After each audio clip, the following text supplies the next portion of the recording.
Vous en êtes rendu à combien de spécimens de poissons, là? De poissons, on a une cinquantaine d'individus maintenant, près de 50, et on en intègre pratiquement toutes les semaines. On a intégré plusieurs nouvelles plis, un turbo aussi.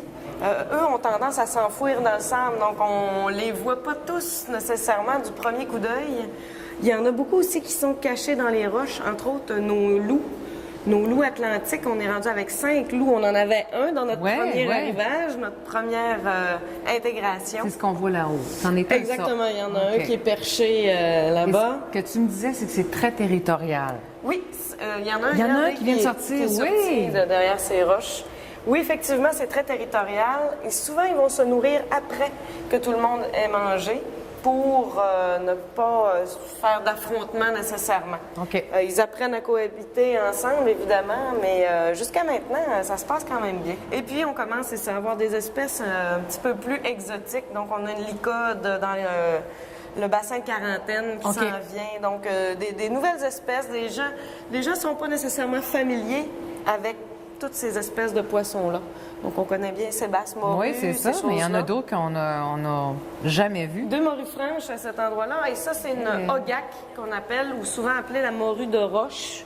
Donc, elle est beaucoup plus marbrée, une couleur différente.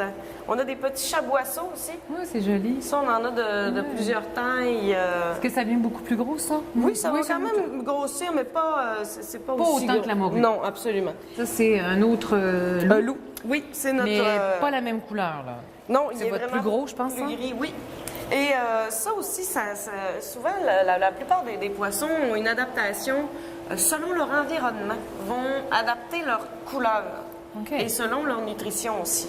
On a intégré aussi des oursins, donc de plus en plus, on va ajouter des invertébrés. Il y a des étoiles de mer un petit peu... lui, il se tient vraiment en haut, hein, depuis tout à l'heure, qui se promène là. Oui, bien lui, il pense qu'il va avoir encore du lunch. Ah, bon. C'est la gourmande du groupe.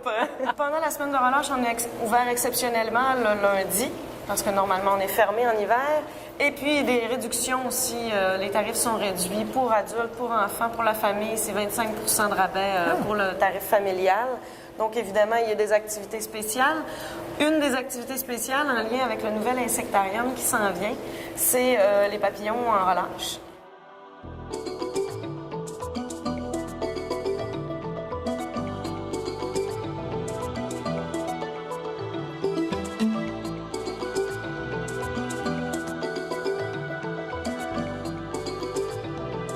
Les gens sont invités à venir découvrir les papillons qui sont en train d'éclore. 4 espèces donc de papillons nocturnes du Québec. On vient ici? Oui. Et les papillons vont se retrouver en liberté. Exactement. On va sortir des individus mâles seulement, évidemment, pour éviter prolifération à l'intérieur du musée. Et puis, donc, c'est ça, ils vont errer autour à travers les gens.